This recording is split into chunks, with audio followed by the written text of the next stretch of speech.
The Ottoman Empire was one of the mightiest and longest-lasting dynasties in world history. This Islamic-run superpower ruled large areas of the Middle East, Eastern Europe and North Africa for more than 600 years.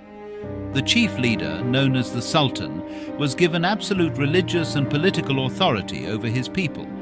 While Western Europeans generally viewed them as a threat, many historians regard the Ottoman Empire as a source of great regional stability and security, as well as important achievements in the arts, science, religion and culture.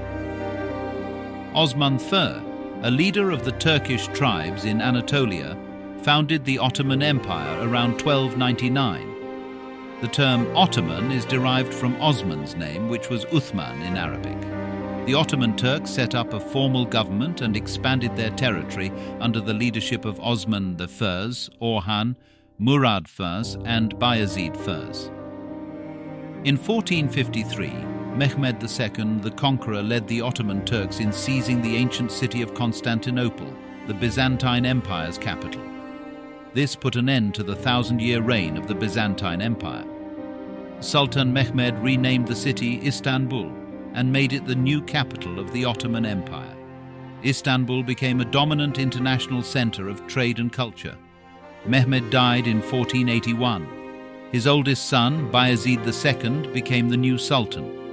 By 1517, Bayezid's son, Selim I, brought Syria, Arabia, Palestine and Egypt under Ottoman control. The Ottoman Empire reached its peak between 1520 and 1566, during the reign of Suleiman the Magnificent. This period was marked by great power, stability and wealth. Suleiman created a uniform system of law and welcomed different forms of arts and literature. Many Muslims considered Suleiman a religious leader as well as a political ruler. Throughout Sultan Suleiman's rule, the empire expanded and included areas of Eastern Europe.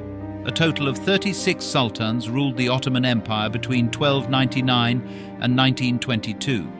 For many of these years, the Ottoman Sultan would live in the elaborate Topkapi Palace complex in Istanbul. It contained dozens of gardens, courtyards, and residential and administrative buildings.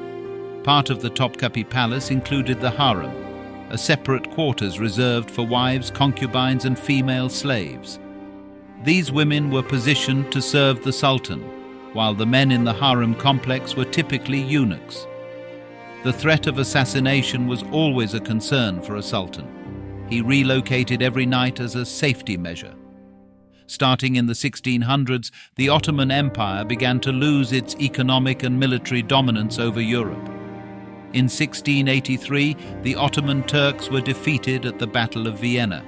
This loss added to their already waning status.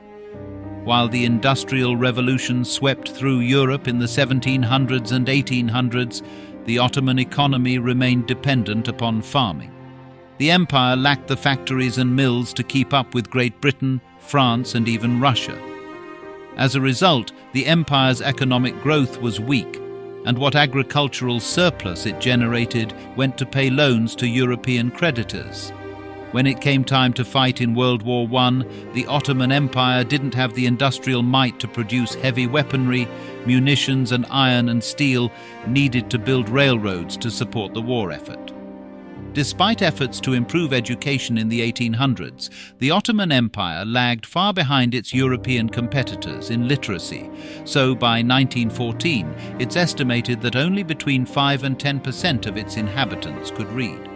The human resources of the Ottoman Empire, like the natural resources, were comparatively undeveloped.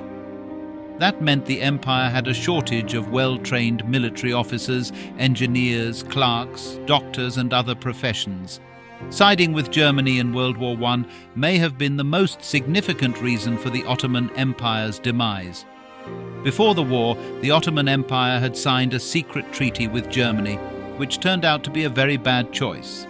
In the conflict that followed, the empire's army fought a brutal, bloody campaign on the Gallipoli Peninsula to protect Constantinople from invading Allied forces in 1915 and 1916. Ultimately, the empire lost nearly 500,000 soldiers, most of them to disease, plus about 3.8 million more who were injured or became ill. In October 1918, the empire signed an armistice with Great Britain and quit the war. If it weren't for its fateful role in World War I, some even argue that the empire might have survived.